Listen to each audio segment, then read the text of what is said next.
Қайырлы күн, құрметті достар, сіздермен бірге дәметкен бүгін жазғы салат дайындайтын боламыз. Қолжетімді ингредиенттерден жасалынады. Менің атыма лүпіл басып, тіркеліп, видеорецепт ұнаған болса, достарыңызбен бөлісіп кетіңіздер.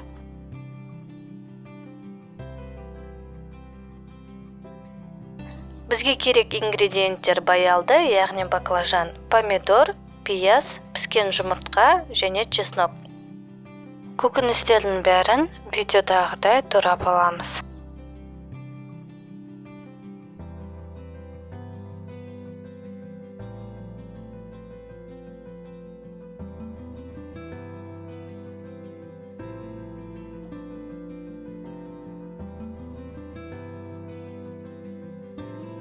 Помидор мен жұмыртқаны турап, бөлек ыдысқа салып аламыз.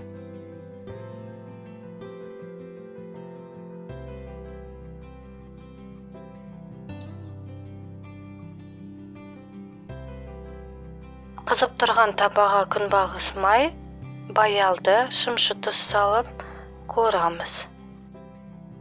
Қуырылып болған баялдын жинап алып, дәл сол табаға күнбағыс май құйып, пиязымызды қуырып аламыз. Қуырылған пиязды қалған ингредиенттерге қосып, сарымсақ, яғни чеснок, 2 ас қасық майонез салып, араластырамыз. Мінекей біздің жазғы салатымыз дайын, оңай және тез дайындалады. Видео рецепт ұнаған болса, достарыңызбен бөлісіп кетіңіздер. Менің атыма лүпіл басып, тіркеліп, келесі видео рецепт жіберіп алмаш үшін қоңыраушаны басып кетіңіздер.